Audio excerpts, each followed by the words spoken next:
Bom, boa noite, pessoal. Vamos a mais uma palestra do Engetec 2021-2, né? Aqui já com os nossos convidados, doutora Vanessa Weber e o mestre, professor, né, Fabrício Weber, que eu tenho orgulho de chamar de amigos, né, pessoais, né, de longa data, que vão nos brindar com uma palestra fantástica, um produto excelente, que eu venho acompanhando há um tempão, tô curioso pra caramba para ver o material, tá? O pessoal vai chegando, vai se sentando, a maioria é aluno meu, já sabe como é que funciona. Então, Vanessa, Fabrício, a palavra é de vocês. Valeu, Luiz. Consegue me ouvir bem? Sim. Manda a bala. Então, beleza. A gente gostaria de começar agradecendo, Luiz, essa oportunidade de estar em contato com seus alunos, de mostrar um pouquinho do trabalho, do que a gente estudou. Faz anos que estamos nos dedicando a essa árdua tarefa. Então, é muito bom saber que tem pessoal animado, novo aí, querendo conhecer um pouquinho sobre essa área. E a gente agradece muito pelo convite, por essa parceria, Luiz. Esperamos que seja a primeira de muitas outras que a gente pode trabalhar junto. Então, eu e o Fabrício somos formados de graduação de computação, estamos atuando na área de pecuária de precisão. O que uma coisa tem a ver com a outra, como vocês foram parar nisso e por que isso. Então, a gente vai falar um pouquinho hoje para vocês sobre o que é pecuária de precisão e quais técnicas da computação a gente tem aplicado para isso. E a principal base, uma das bases dos nossos trabalhos, é o problema que foi tese do meu doutorado, que é a estimativa de massa corporal de bovinos apoiada por visão computacional e inteligência artificial.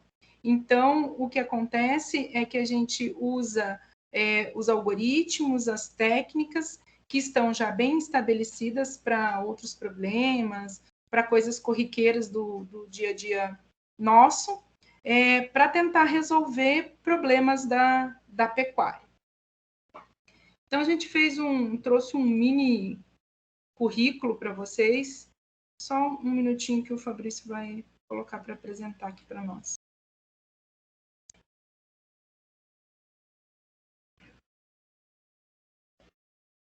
Vocês estão conseguindo ver a apresentação? Sim, tá certo, Vanessa. Beleza. Vocês podem interromper, fazer questionamentos, críticas aí a qualquer momento, fazer perguntas que, na medida do possível, a gente vai tentar respondendo para vocês, tá? Então, o Fabrício, daqui a pouquinho ele se apresenta melhor para vocês, mas ele tem de graduação em Ciências da Computação. Ele veio da Ciência da Computação e fez 2 mestrados, um de Computação Aplicada, que é na área de pecuária mesmo, a concentração em tecnologias computacionais para agricultura e pecuária, que é da Facom, com um projeto junto com a Embrapa Gado de Corte, e o outro mestrado que ele fez foi da UEMS, próprio em zootecnia mesmo, para se especializar nos processos de zootecnia. Depois ele vai falar um pouquinho mais sobre as dissertações dele para vocês. E meu nome é Vanessa Aparecida de Moraes Weber, eu sou analista de sistemas de graduação. Depois da graduação, eu fiquei por muitos anos no mercado, trabalhando. Foi nessa época que a gente foi parceiro aí do Luiz, trabalhou junto muito tempo aqui no SGI, no estado do Mato Grosso do Sul. E aí, depois eu fiz mestrado, fui fazer um mestrado em computação aplicada também para a Embrapa, comecei a adquirir gosto por esses problemas e por esse domínio, né, voltado para a pecuária e para a zootecnia de precisão também. E agora, ultimamente, eu estive me dedicando a uma tese, que é essa que eu falei o título para vocês, como tese de doutorado em Ciências Ambientais e Sustentabilidade Agropecuária. Então, o Luiz já me adiantou que vocês já conhecem as disciplinas de inteligência artificial, de visão computacional e tudo mais. Então, a apresentação já fica bem mais fácil, mas como comumente a gente fala tanto para os grupos da computação, quanto para os grupos de veterinária, zootecnia, e às vezes agronomia e outras áreas, é muito multidisciplinar o assunto, a gente sempre faz uma introduçãozinha do assunto. Então, eu trouxe aqui para iniciar a pensar, a discutir sobre inteligência artificial, a definição de inteligência pela filosofia e psicologia. Então, a definição é a capacidade mental de raciocinar, de planejar, de resolver problemas, de abstrair ideias, compreender ideias, linguagens e de aprender. Então, você veja que a utilização de inteligência artificial tem a definição aqui também, que busca construir máquinas com inteligência, e nada mais é do que todas essas funções que a psicologia e a filosofia já formularam para o ser humano e para a definição do termo, aplicadas em algoritmos, em softwares que nos permitam gerenciar melhor as coisas, predizer melhor as coisas, classificar as coisas de uma forma que possam colaborar no serviço do ser humano, em diversas áreas, porque essas aplicações, vocês sabem que só na computação tem N áreas que se favorecem disso, né? A gente pode falar de testes com inteligência artificial, a gente pode falar de data mining, a gente pode falar de muitas coisas, desenvolvimento, computação aplicada, a parte de robótica, sensoriamento remoto, tem usado muito dessas tecnologias.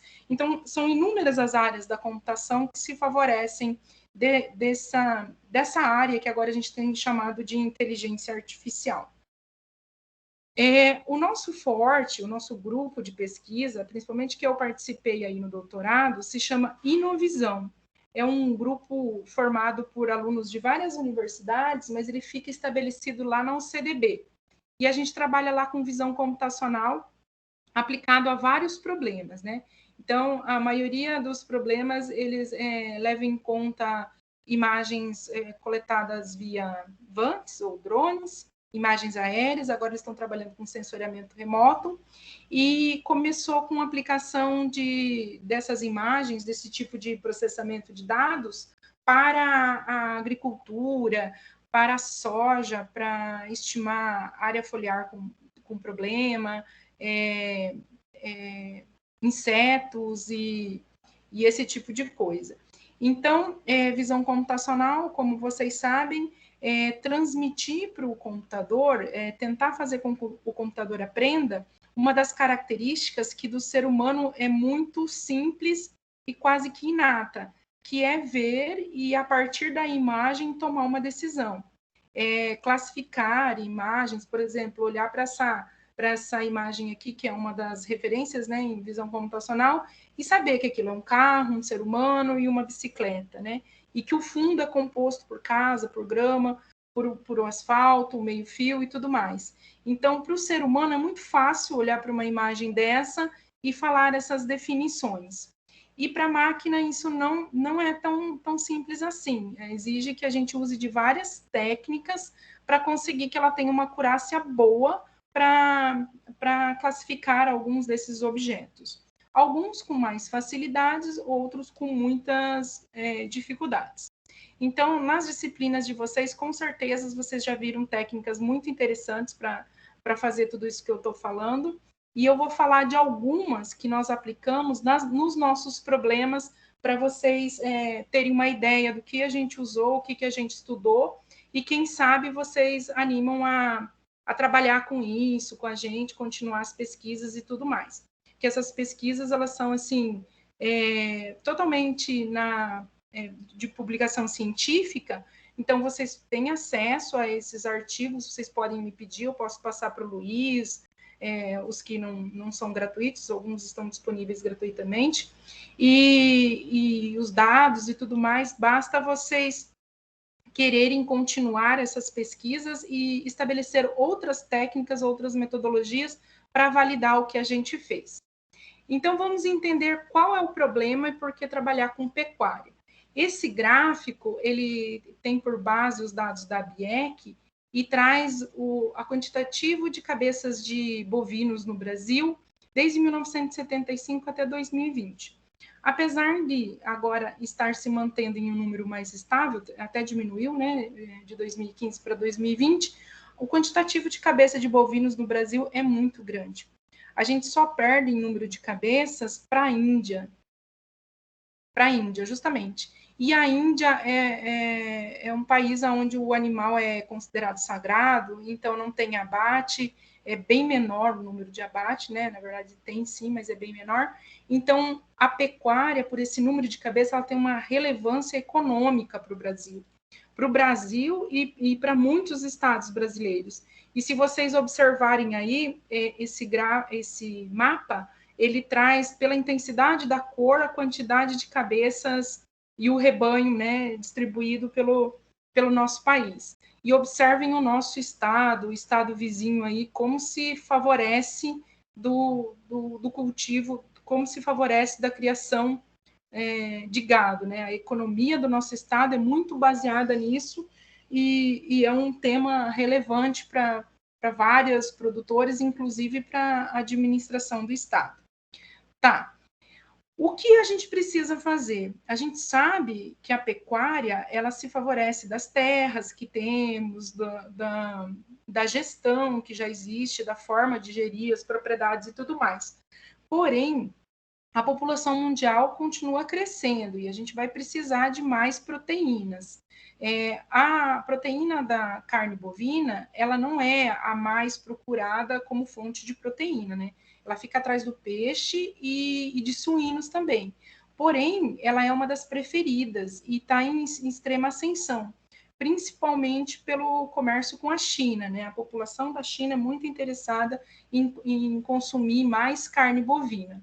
Então, como se faz, já que o Brasil é um dos maiores exportadores, né, tanto da carne quanto do animal vivo e tudo mais, e subprodutos do animal, como se faz para se conseguir produzir mais bovinos sem destruir o meio ambiente? Porque, vejam bem, o meu doutorado, por exemplo, era de sustentabilidade. Então, como que a gente fala em sustentabilidade e aumenta o processo produtivo? Ou seja, precisa produzir mais e consumir menos e destruir menos. No mesmo espaço, precisa se produzir mais. As pastagens precisam ter qualidade para suportar o peso do bovino. A dieta precisa ser adequada para que ele não ingira alimento a mais, para depositar mais gordura, que às vezes não é querida nem valorizada pelo frigorífico e que torna uma despesa para o pecuarista que manteve esse animal, às vezes, num confinamento, ganhando peso a custas de um alimento caro. Então, todos esses problemas têm que ser balanceados para conseguir construir uma pecuária eficiente. E a gente acha que a eficiência, nesse caso, está ligado a técnicas que são facilmente não, pelo menos amparadas pela computação. Por quê? Porque a pecuária de precisão visa tirar dados específicos de um animal, de um lote, de uma propriedade, de forma que se possa gerir melhor ela, tanto pelo lado do produtor, quanto pelo frigorífico, quanto pelo Estado, quanto pela fiscalização. Todas essas unidades, elas se favorecem da pecuária de precisão e são amparadas por dados, e dados são amparados pela área da computação. Então, dentro disso tudo, a gente sabe do problema de conhecer o histórico do peso vivo de um bovino. O que quer dizer isso? Eu tenho uma balança, então eu tenho histórico do peso vivo do bovino. Não, nem sempre. Para você ter o histórico do peso vivo de um bovino, você vai ter que ter o peso desse bovino várias vezes. Desde que ele nasce, por todas as fases que ele passa, para você ir acompanhando a curva de crescimento, saber o que está faltando para esse bovino. Então, quando você tem uma balança numa propriedade, você tem uma despesa, você tem um problema em trazer, por exemplo, animais que ficam em criações extensivas, a pasto. Você tem que manejar todos esses animais de forma que eles passem no curral, que eles passem por aquela balança para você aferir o peso. Isso torna uma dificuldade não só para as pessoas que estão fazendo esse processo, né, para os peões, para os tratadores, como também para os animais. Esse processo de vir caminhando lá do lote, ou do pasto, ou do piquete, onde eles estão distribuídos até esse local, o estresse que acontece com o animal, porque ele é apartado, ele fica preso ali naquele lugar até conseguir estimar, até a balança conseguir passar o valor, o peso dele exato. Isso causa um estresse, causa perda de peso. Então, o fato de pesar o bovino já causa perda de peso. Então, decidir como gerir uma propriedade com base nos pesos. Então, se você sabe o histórico do peso do bovino, você consegue decidir o melhor momento para vender ou para comprar, né, bovinos, porque você conhece o peso, e para comercializar com um frigorífico, por exemplo. Isso é extremamente importante. Às vezes o animal está depositando gordura, está ganhando até peso, mas o ponto de abate já foi estabelecido. As gorduras estão sendo depositadas em locais que não são valorizadas pela indústria da carne. O manejo, como que isso vai favorecer o manejo nas propriedades? Então, avaliando a taxa de crescimento, você consegue saber se o bovino está perdendo peso, se não está crescendo o suficiente, ele não está se adaptando a uma dieta, por exemplo, não gosta daquele alimento ou não está suportando, quando é o caso de confinamento. Você tira um animal da pastagem e apresenta ele para um outro alimento bem intensivo. Com isso, a gente pode avaliar a eficiência alimentar de cada indivíduo. Por quê? Os bovinos funcionam como seres humanos. Alguns consomem menos e convertem esse alimento melhor, né, em deposição de gordura, em outros órgãos que ele precisa, e outros, ao contrário, né, fazem o processo ao contrário. Então, existe uma eficiência entre os bovinos. Ela é muito ligada à raça, à genética, mas existem ainda, dentro da mesma raça, dentro da mesma linhagem genética, ainda existem diferenças entre os bovinos com relação a isso. Então, controlar o histórico de peso do bovino faz com que o proprietário possa enxergar os animais que estão ganhando mais, investir naqueles e tomar decisões com relação aos que têm menos ganho. Com isso, é possível fazer um plano alimentar adequado, que sirva para o animal em questão, para o lote em questão, para a fase em que eles estão, e com isso, perder menos em alimentação e em suporte, todo o suporte sustentável para isso, porque esses alimentos, eles têm um fundo também, uma criação e tudo mais, e consomem coisas do ambiente, do meio ambiente, que seriam interessantes, que não fossem desperdiçados. A água e tudo mais. A sanidade da medicina e a medicina animal também podem ser amparados por isso daí, no controle de vacinação, por exemplo, você saber, por peso, você sabe a idade, pela forma da deposição de gordura do bovino, você sabe a idade exata do bovino. Então, permite que a sanidade seja atendida a tempo. E a prescrição de medicação faz com que, muitas vezes, não tendo balança, o veterinário superestime o peso do bovino, e quando ele superestima o peso do bovino, ele dá mais fármaco do que o necessário, a gente perde aquele antibiótico para o ambiente também, muitas vezes até atrapalha o funcionamento dos órgãos do bovino. E o contrário também acontece, quando ele subestima o valor do peso do bovino, e pode acabar aplicando menos medicamento e não faz o efeito necessário, então tem um custo maior para o tratamento daquele animal. Tudo isso leva a crer que a pesagens de bovinos, a manutenção histórica do peso do bovino é extremamente essencial para quê? Para a pecuária de precisão, que eu já falei para vocês. Que, segundo Cáceres, né, que é um professor lá da Facom, que publicou isso daí em 2011, e ainda é um texto muito citado, onde eles trouxeram as tecnologias da informação e comunicação que levam a compor o que hoje a gente conhece como pecuária de precisão. E a sustentabilidade em geral, né, que é o que eu já tive falando para vocês com relação aos problemas, que é redução de custo, nutrição, mão de obra, pastagens, outras coisas que nos levam a crer que visão computacional pode colaborar muito com isso, é o fato das câmeras estarem cada vez mais baratas, né, os equipamentos conseguem processar mais dados a um preço mais acessível, porque vocês sabem que esses algoritmos já são de muitos anos atrás. Porém, agora a gente tem poder computacional para isso. O acesso a software com qualidade para tomada de decisão, e tudo isso permite uma maior transparência na comercialização dos bovinos. Bom, levantando todo esse embasamento teórico e conhecendo toda a literatura a respeito disso, foi estabelecido que o objetivo geral da minha tese seria desenvolver e validar uma ferramenta baseada em visão computacional, cujo principal requisito é estimar, por meio de imagem, a massa corporal de bovinos, com o intuito de facilitar as pesagens em propriedades rurais. Bom, dado esse desafio, tinha que começar de algum lugar. A primeira ideia que se teve é medir os bovinos com as medidas que os veterinários e os zootecnistas já usavam para estimar massa, para ver se as imagens correspondiam ao peso e às medidas que já estavam estudadas como preditoras de peso.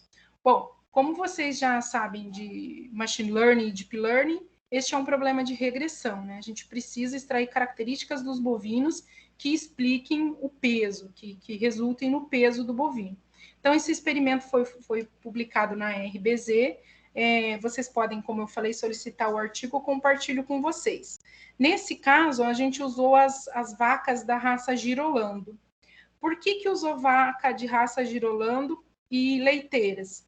Porque os Nelores, acostumados a pasto, não permitiriam passar uma fita para tomar medida no corpo do animal. Ou até permitiriam, mas com muito sacrifício, às vezes machuca as pessoas que estão tentando fazer esse serviço. As 34 vacas que nós pesamos aí, que nós coletamos dados nessas imagens, por exemplo, elas são de leite, então elas são mais dóceis, mais sociáveis para que o ser humano possa tocá-los e adquirir medidas sobre ela.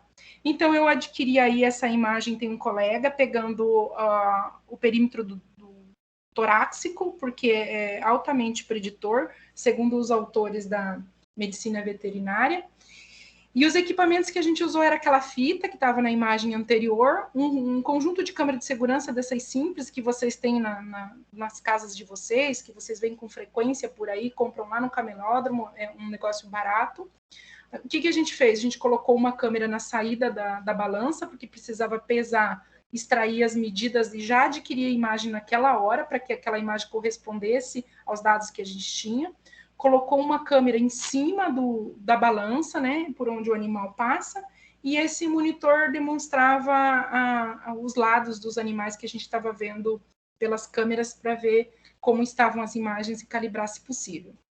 Bom, como vocês sabem, apesar da câmera estar fixa, a gente precisava ter uma referência para transformar os pixels das imagens em centímetros.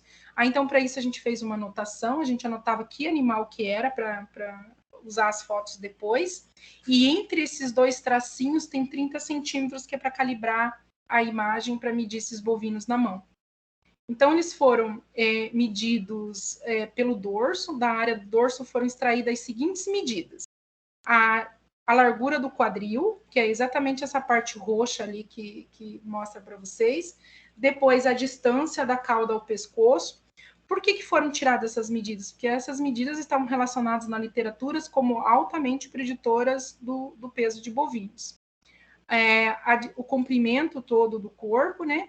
E, além disso, foi extraído o perímetro e a área do dorso do bovino. Veja bem que isso daqui não foi feito nada automaticamente, foi feito manualmente, com software, abriu a imagem e mediu bovino por bovino, essas medidas que eu falei para vocês, mais as medidas do perfil desse bovino. Então, do perfil foi adquirido a altura da cernelha, que é essa medida aí, a altura da costela, que é a altura da cernelha, que a gente retira depois a altura das pernas, né? Que tem alguns animais que são mais pernaltas, outros menos. E no final, a altura da garupa, perímetro e área da área lateral também foram adquiridas. Tá. De posse de todas essas medidas, a gente precisava submeter isso a algoritmos de regressão para ver quais poderiam, e se essas medidas realmente poderiam explicar os pesos, quais eram as correlações entre essas medidas, né? Porque vocês sabem que medidas altamente correlacionadas não são eficientes para uma regressão, não são necessárias, a gente precisa trabalhar com seleções de atributos, e a gente queria saber qual área, qual medida, qual imagem que ia focar para o próximo experimento. Pois bem, fazendo o experimento, a primeira coisa que a gente descobriu, que não foi surpresa nenhuma, é que o perímetro torácico realmente é altamente preditor do peso. Então, quem lembra de regressão aí, essa reta seria o peso ideal, né, a predição ideal, e podem ver que os pesos preditos para esses animais estão alinhados exatamente na reta ideal da regressão, o que quer dizer que sozinho o perímetro torácico é extremamente preditor de peso de bovinos mesmo. Porém, o perímetro torácico é uma medida que eu não consigo tirar numa imagem 2D. E o outro desafio era que não se usasse volume para fazer esse experimento. Para quê? Para ter o custo, um equipamento com um custo muito acessível. Então, usando imagens 2D, né, RGB comum, dessas câmeras de segurança que eu mostrei para vocês. Bom, pensando nisso, a gente pensou em aplicar um método que se chama regressão stepwise, ou em português, passo a passo. O que essa regressão faz? Ela pega cada um daqueles atributos que eu havia medido e oferece para uma equação para predizer o peso. Dado esse atributo, ele calcula a eficiência dessa equação gerada. Se a equação melhorou com a inserção daquele atributo, ele mantém um atributo, senão ele retira o atributo. Assim fizemos com todas as medidas que eu ofereci para esse método stepwise. O que acontece? Aconteceu que resultou nessa equação aí. Ó, o peso em quilo do bovino é dado por um valor multiplicado pela largura do quadril em centímetro, outro valor, outro coeficiente, multiplicado pela área do dorso, e mais o intercepto da regressão. Então, pegando uma imagem de uma outra girolando, lógico que nesse conjunto de dados, né, isso foi aprendido com base nesses animais, nessa criação, nessa idade e nesse grupo que eu trabalhei. Então, oferecendo essas imagens, a gente consegue estimar o peso do bovino com um erro médio quadrado, que é quadrado para poder ser diluído entre o grupo, né, de 42 quilos. E essa é a equação dada e a validação da equação para o valor P. Bom, feito isso, a gente plota lá o valor real do bovino e o valor estimado. Então, o que a gente consegue observar é que alguns animais, a 1, a 5, a 6, a 10, essas que estão circulando, eu acertei o P, a equação, né, dada o que a gente fez, conseguiu acertar o peso exatamente, né? Outras não. Né? Tem até um probleminha ali que parece um outlier e tudo mais, mas a gente não entrou em detalhe nisso. Por quê? Porque o nosso objetivo não era criar uma equação para distribuir por aí, para as pessoas tirarem fotos e pesar o boi. O nosso problema era estabelecer um software, né, que fizesse isso, um modelo que fizesse isso automaticamente para depois ser embutido e gerar um produto, alguma coisa nesse tipo. Bom, não bastando a regressão stepwise, a gente fez uma análise em alguns algoritmos, que são os algoritmos bases de regressão, que é a regressão linear, um SVM para a regressão, e uma regressão com discretização para dar uma olhada na árvore. E os resultados foram esses. Com coeficiente de correlação o maior for 0,7, e o MAI, que é o erro absoluto, 38, e o erro quadrado, o menor foi de 46 quilos. Então, a gente chegou à conclusão de que a imagem realmente consegue explicar uma boa parte do peso dos bovinos. E melhor do que isso, a gente chegou à conclusão que a largura do quadril e a área do dorso eram altamente explicativas do peso. Ou seja, a gente não precisava daquelas imagens do perfil e coletar tudo aquela e fazer todas aquelas medidas que estávamos conhecendo na literatura. Então, isso já facilitaria a próxima coleta de imagem e o próximo artigo. Esse artigo foi publicado numa revista que é muito prestigiada por quem é da área, quem é desse grupo de pesquisa, né? Porque ela é uma revista A1, ela foi revisada pelos pares e tudo mais, e ela contou com a experiência que a gente teve naquele artigo anterior, para agora desenvolver outras técnicas de visão computacional com base em imagens de animais de uma raça que é mais comum, que é o Nelore, uma raça mais comercial e utilizada para produção de carne. Aquela outra era de finalidade leiteira. Bom, enfim, então a gente aprendeu lá no primeiro artigo, chegou à conclusão de que o dorso era preditor. Então, trabalhamos em conseguir imagem do dorso associada ao peso. Esse equipamento que tem lá na Embrapa Gado de Corte, ele possui aqui circulado de verde, ele possui bebedouros que fornecem 2 entradas para os dois lados do piquete, e o animal entra individualmente aqui para tomar água, e tem uma célula de carga aqui embaixo, tem 2, na verdade, que fazem o peso, fazem a aferição do peso do bovino. Então, ele pesa ao mesmo tempo que ele está tomando água. O que nós fizemos? Nós fizemos uma adaptação no bebedouro e colocamos câmeras para adquirir imagens do dorso do bovino quando ele toma água. Então, aqui dá para ver no detalhe a câmera, o bovino entrando para tomar água, e esse é o tipo de imagem de dorso de bovinos que a gente construiu um banco de imagens com base nisso, sempre associada ao peso, né? No caso aqui, a primeira imagem é um animal de 458 quilos, 487,5, 517,5 e 540 quilos. Observa-se, não sei se alguém de vocês é da área da pecuária, que esses animais estão prontos para o abate, estão no final do confinamento. Então, é o maior peso que eles chegam nesses dias. Depois desses experimentos, os animais foram abatidos. Então, a gente diz que a gente estava estimando o peso por imagem nos últimos tempos do confinamento. Eu vou dar uma olhada aqui, porque eu ocupo muito tempo falando, tem que deixar um tempinho para o Fabrício. Enfim, a gente segmentou esses bovinos para não processar a área de fundo, né?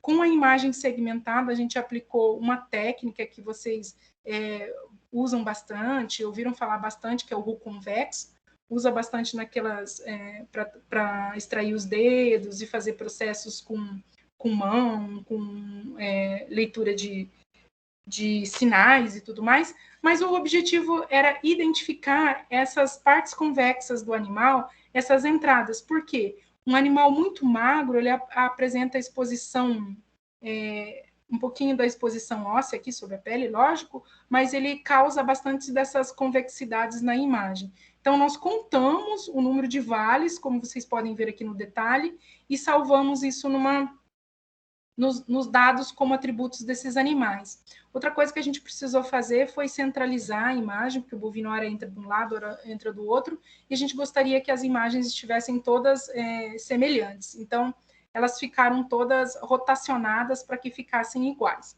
A partir disso, a gente aplicou um modelo de contorno ativo, com 50 pontos, aproximou os pontos do dorso do bovino. A partir da aproximação desses pontos do dorso do bovino, a gente estabeleceu a inserção da cauda como ponto zero e, no sentido anti-horário, numerou os pontos que inseriu na imagem do dorso do bovino.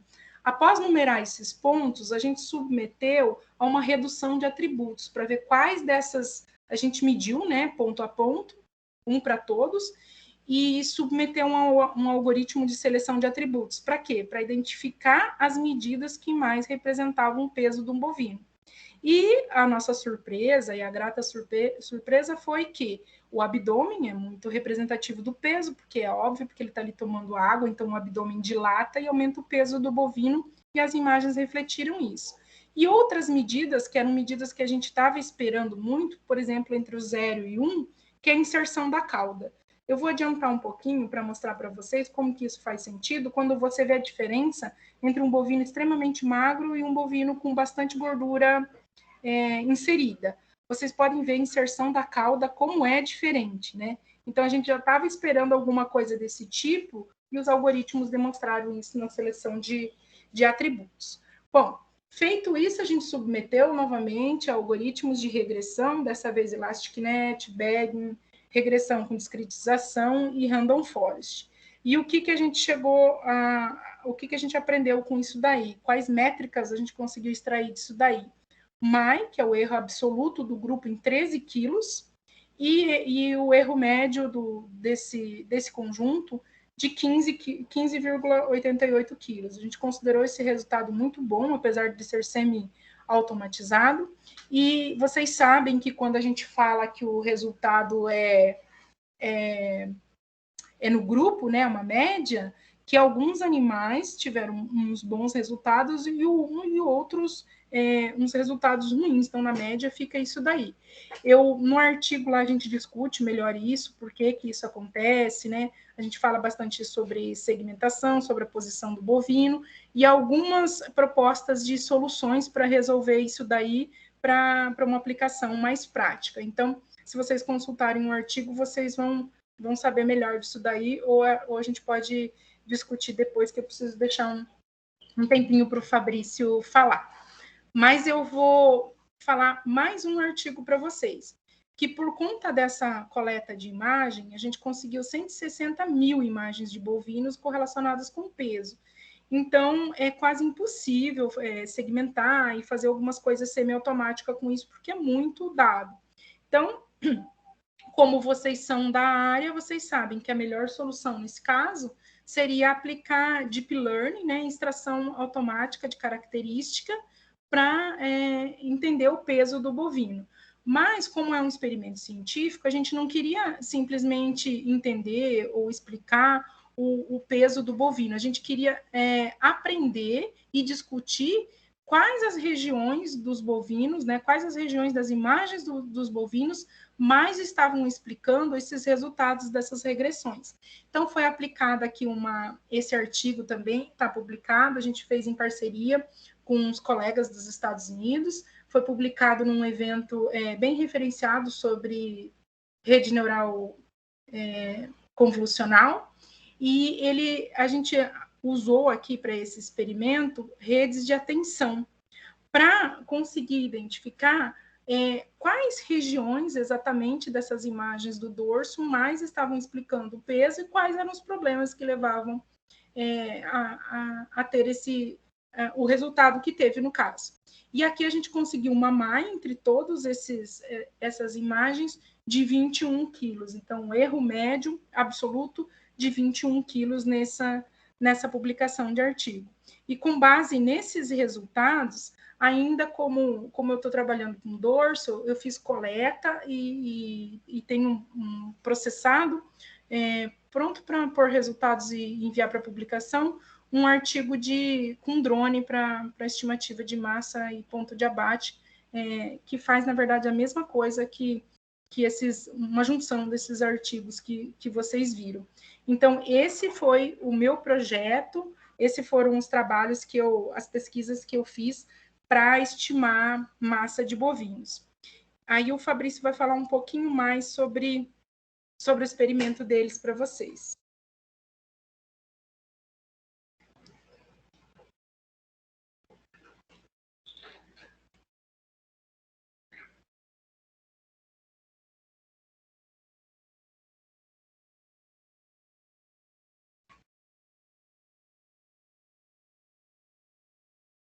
Boa noite. Então, continuando, então, esse aqui foi um outro artigo que foi desenvolvido e foi feito, só que esse aqui agora foi tentando predizer o peso de ovelhas, usando as mesmas técnicas que foram aplicadas naquele exemplo lá dos bovinos, que a Vanessa acabou de falar. Então, ele usou as técnicas... Foi o Diego. O Diego é um colega, usou as técnicas já utilizadas, ele tirou da ideia, como vocês fizeram no bovino, foi passadas as instruções para ele utilizou das mesmas câmeras nossas, no nosso equipamento, e então ele fez o quê? Fez a segmentação da imagem, fez aquele processo de anotação, que foi feito tudo manualmente, aí também ele fez aquele processo de rotação e centralização, ele entrou que ele adicionou mais foi os pontos extremos, que os nossos era dado através dos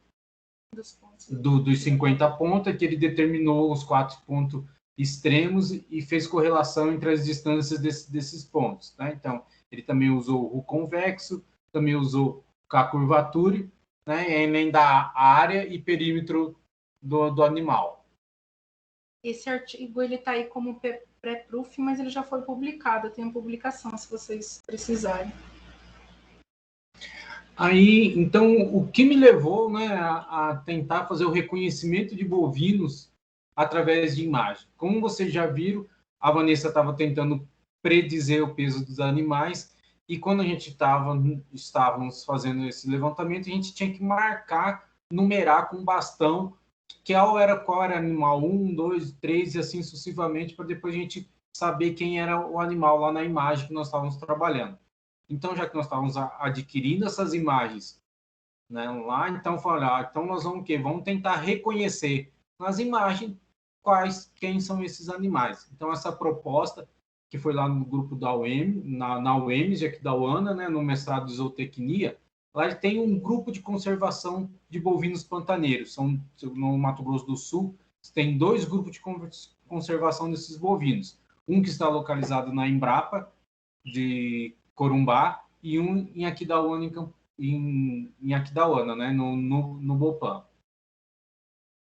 Então, lá mas para que isso, né? Porque é um sistema não invasivo que auxilia a rastreabilidade muito bem, o bem-estar do animal. Então, não há necessidade de marcação, de conter o animal para pôr o brinco, marcação a ferro e fogo. A ideia é que o animal passe num determinado local, colha essas imagens, com o processamento dela, a gente guarda um valor único desses animais. Uma chave, né, que junta as características. Posteriormente, né, talvez essa chave possa ser levada para um sistema único, né, ser utilizado em vários outros sistemas especialistas, né, que utilizem o reconhecimento. Então, a gente sabe que as redes neurais convolucionais, né, são derivadas das redes neurais artificiais, que elas foram melhoradas com o processamento de imagem em grande escala, menor uso de processamento, modelos...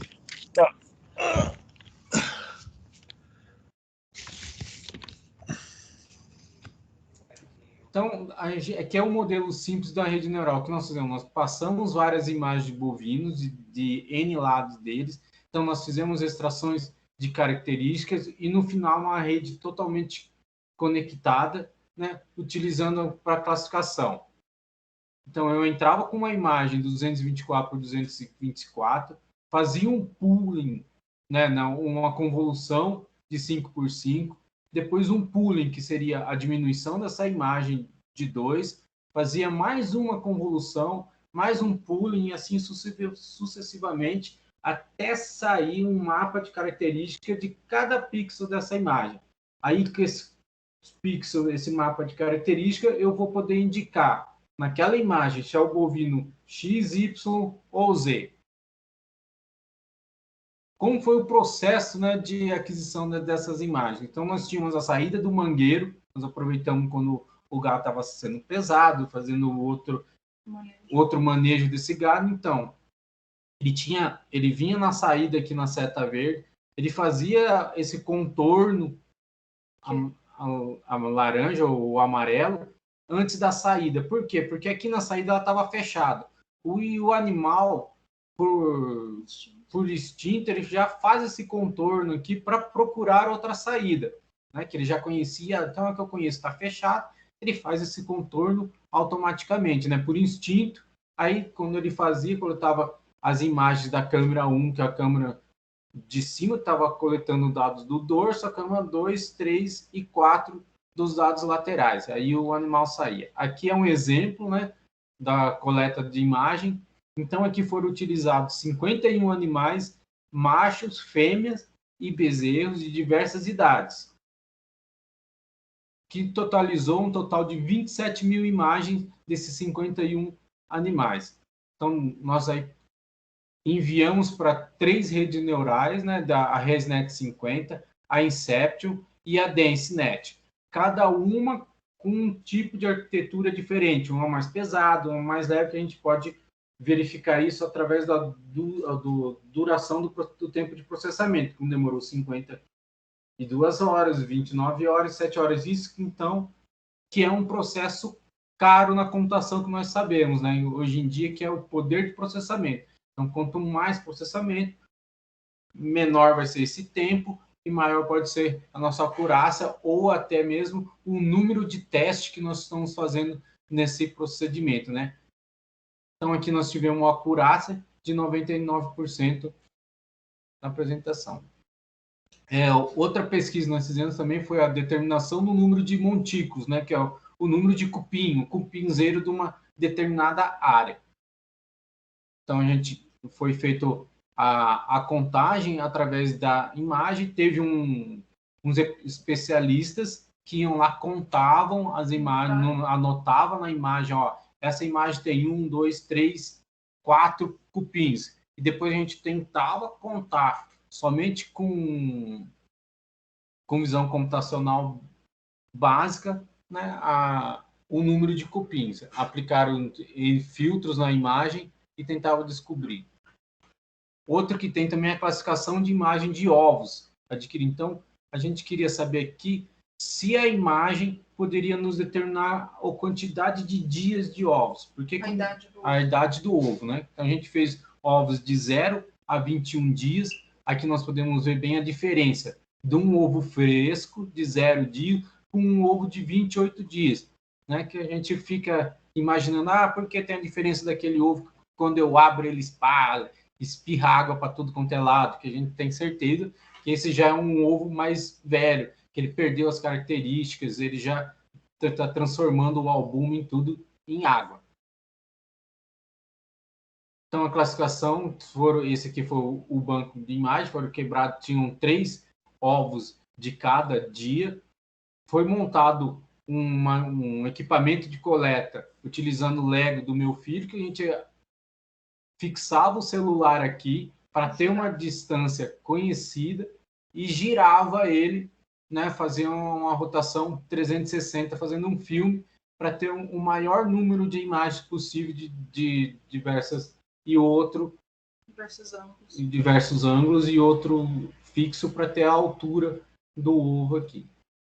Então, a classificação aqui é um processo como foi colhida. Aqui a gente pode ver que a classificação, aplicando alguns filtros, né, na imagem, como que é a estrutura do ovo, né, como fica claro para o ser humano, né, que a olho nu não pode ver, como que é formada, né, a estrutura do ovo, como ele é bem dividido, como dá para ver as ramificações do albume, as ligações.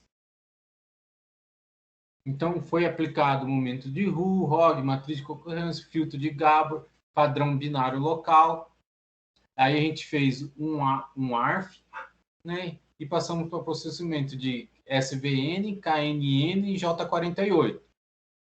Então, aqui a gente tem a pior classificação, que foi da árvore, que ele errou alguns. Os outros 2, SVM e o KNN, acertou 100% as datas dos ovos, de 0, 7, 14, 21 e 28 dias. Então, aqui tem a árvore que forma, primeiro vem a cor, depois os outros atributos que formaram essa classificação. Então, a gente também pode fazer algumas pesquisas, como qualidade de carcaça, ver a quantidade de gordura que está presente numa carne ou não, usando métodos computacionais. Então, aqui a gente tem uma aplicação de imagem de segmentação em carcaça. Então, a gente tem a classificação de carcaça hoje é dada de 1 a 5, 1 que é ausente e 5 que é excessivamente gordura. Então, foi feito a coleta no frigorífico, a segmentação dessas carcaças e foi passada para a rede, né, para ter uma acurácia, que a gente conseguiu aqui acurácia próxima a 70% nas determinadas redes. Ainda tem daí a utilização de visão computacional. Então, aqui nós fizemos uma revisão da literatura, né, que a gente estava fazendo no meu outro mestrado, era aquisição de imagem através de VANT para contagem de bovinos a campos. Então, primeiro nós fizemos uma revisão da literatura, que foi aprovada e a gente foi apresentar lá em Portugal essa revisão, num congresso de visão computacional que teve lá. Então, a ideia era o que? A gente tinha um piquete na universidade fazenda escola da UFMS. Então, nós fomos lá, fizemos uma aquisição de imagem com drones de diferentes alturas, 20, 40, 60, 80 e 100 metros. Passando para a rede, reconhecer. Mas o que é uma das coisas que é mais importante nesse processo da computação, da visão computacional? É quem está fazendo a anotação das imagens, né? Que as anotações sejam feitas corretamente. Porque se eu anoto uma coisa que não é o bovino, né? O computador depois vai aprender aquilo como um bovino. Então, é muito importante, né? Eu quero saber aqui só o dorso do bovino. Se tiver um cavalo, um cachorro, um coxo, isso eu não quero saber, não me importa. Então, a especificidade desse programa era o quê? Contar somente o dorso de bovino. Aqui então uma imagem, né, geral do confinamento.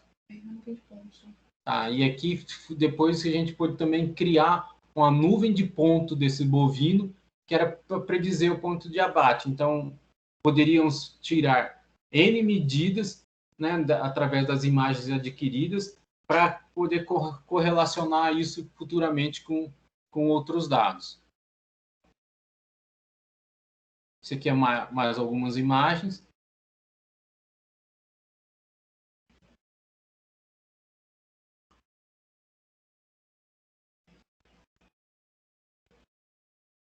E era isso que nós tínhamos aqui. Tem vários problemas que a gente pode atacar, né, da pecuária de precisão e da visão computacional, mas a gente preferiu trazer os que tinham publicações científicas para vocês darem uma olhada, e acho que sobrou uns 5 minutinhos para fazer umas questões. Se alguém tiver uma dúvida, estamos à disposição. Não foi coletado foto frontal, né? Eu acho que eliminaria os erros, será que não? De qual problema que você está falando? De qual? Da identificação? Do peso. Eu acho que foi do primeiro, eu peguei meio andamento aí, do primeiro. Da estimativa de massa, do peso? Isso. Não, foi a lateral e a área do dorso. As imagens de frente que a gente tinha conseguiam equivaler às larguras do dorso de cima, sabe? E de frente acontece muito problema com movimentação do animal e tal, e o dorso a gente consegue ele mais parado. Mas é uma interessante sugestão, né? Adquirir mais um lado do bovino para avaliar.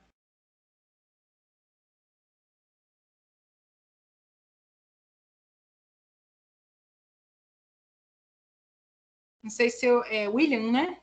Não sei se eu consegui... Não, sim, entendi. É que eu estava pensando aqui, não, eu acho que eliminaria um pouco mais do...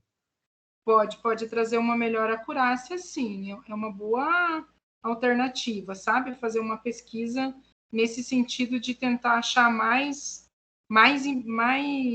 atributos, sabe? Mais lados, né, que expliquem melhor o peso.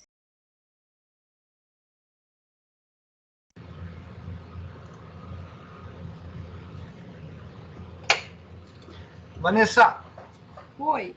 na questão da previsão, né, da questão do peso e tal, em algum momento vocês consideraram utilizar o algoritmo bayesiano, alguma coisa assim, para ajudar as previsões, as possibilidades? Não. A gente não utilizou, Luiz, mas tem um pessoal que usa lá no Inovisão para estimar, eu acho que é pólen, grão de pólen. Acho que a Ariadne usa bastante esse algoritmo. A gente testou, na verdade, e ficou com os que deram os melhores resultados. Aí reportou no artigo os 4 melhores. Geralmente a gente faz isso. A gente pega e testa tudo que é possível com o processamento que a gente tem, né? As redes também a gente faz isso, a gente chegou a testar outras redes, só que não reporta tudo porque é muita informação, sabe? A metodologia acaba ficando enorme, as métricas também, os gráficos de métricas ficam muito grandes para os artigos, aí a gente geralmente escolhe os 4 ou 3 que deram os melhores resultados para poder compará-los e discuti-los, sabe? Mas é uma ótima alternativa também, é um algoritmo que apresenta bons resultados em vários problemas. Então, a gente pode considerá-lo sim. Principalmente porque a gente já tem dados, né? Agora é só testá-los novamente, às vezes com outra perspectiva, como o William falou, né? Adicionar mais uma perspectiva e tudo mais. Entendi. Legal. Pessoal, alguém tem mais alguma dúvida? Quer fazer alguma colocação? Fica à vontade, tá?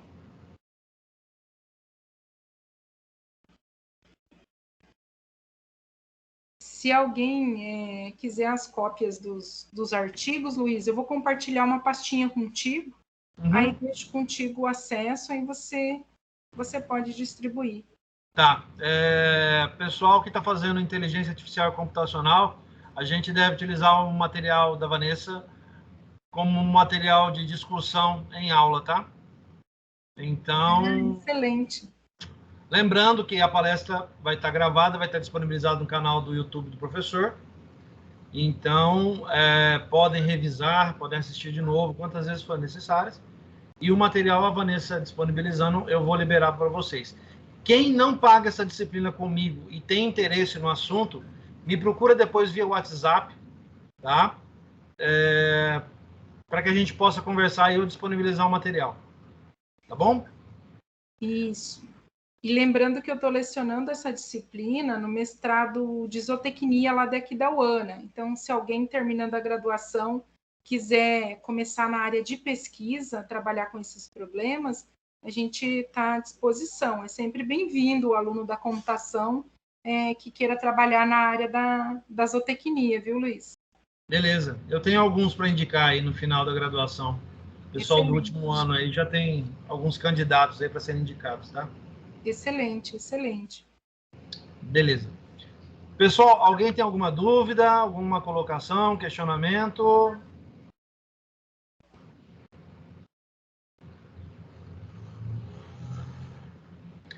Fala, Emanuel.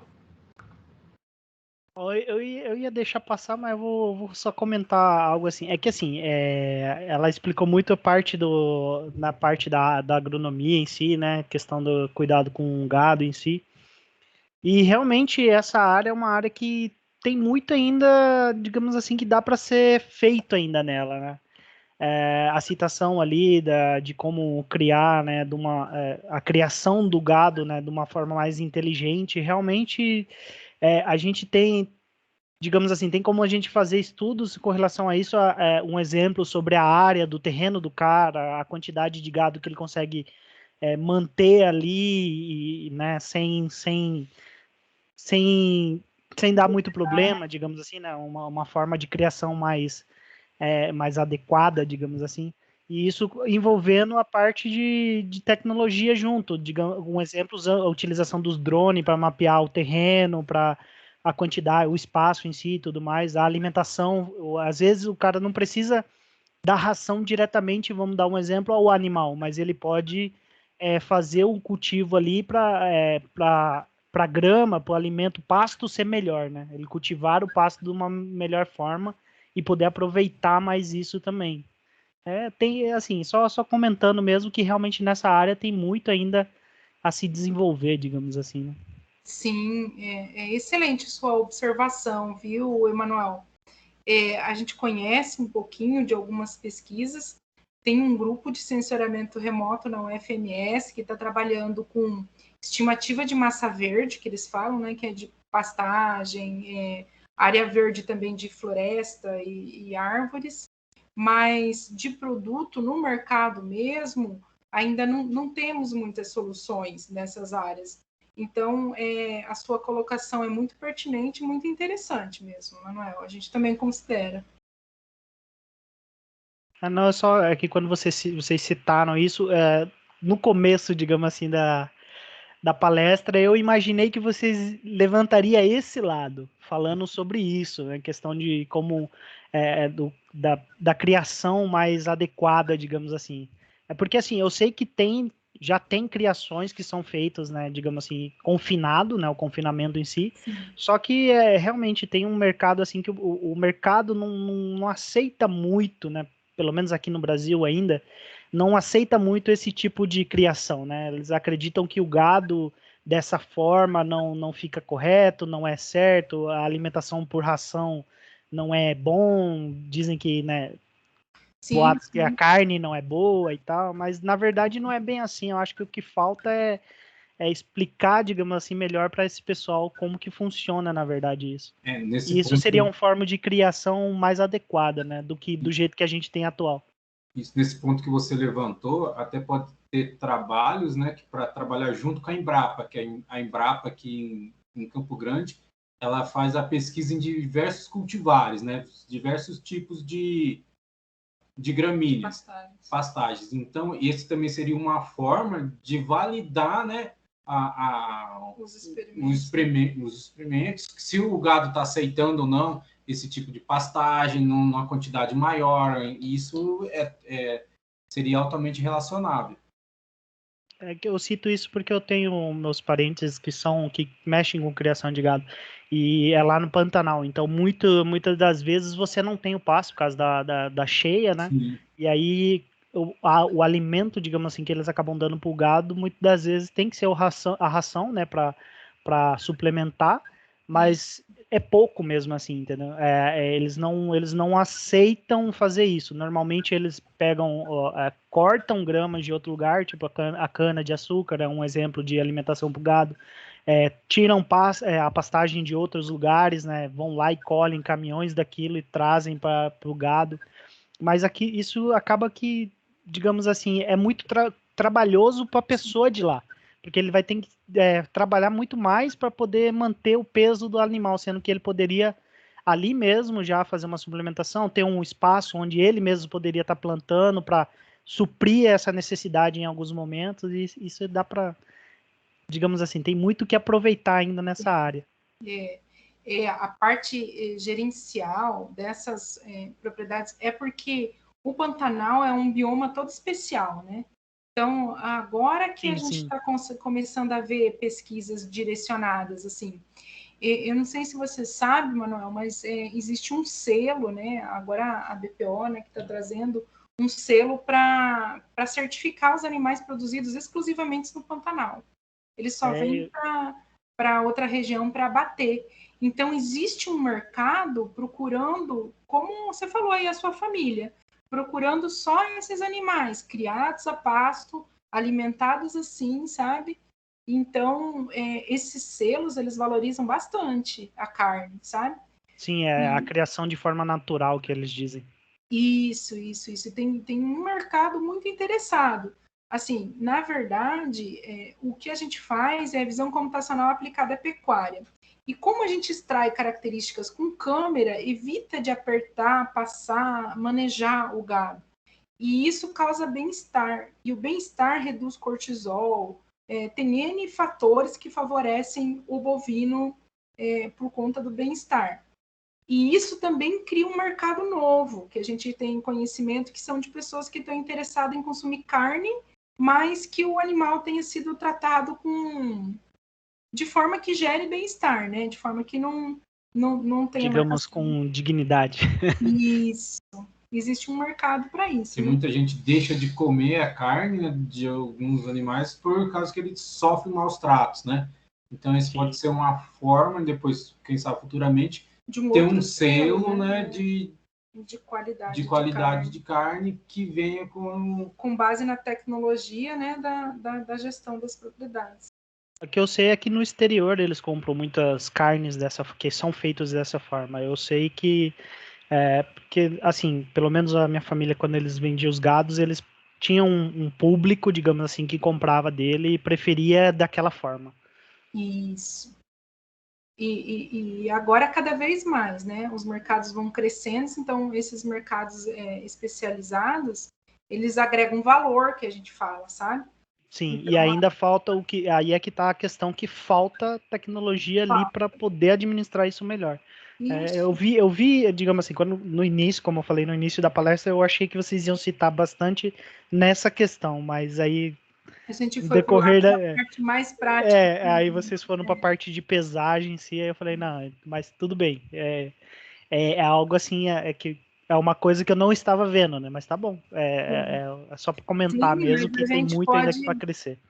A gente pode conversar com o Luiz outra hora fazer uma outra discussão sobre outros assuntos, inclusive até chamar colegas que são mais especializados nessa área, né? Que é o pessoal que está trabalhando com LPS, visão computacional para esse tipo de coisa, né? Para pastagem. Mapeamento em si. Sensoriamento remoto, mapeamento. Se vocês tiverem interesse nesse tipo de assunto, depois a gente indica uns pesquisadores para conversar com vocês, e a gente também participa, se for o caso. Estamos aí à disposição, Manuel. Eu vejo como um assunto bem relevante para nós aqui, principalmente do Estado, né? Vendo que essa é a maior centro econômico nosso aqui, querendo ou não, é a questão do gado, é a questão do cultivo em si no agro. Né? É isso. Não, era somente isso. Muito obrigado. Obrigada pela contribuição, Manuel.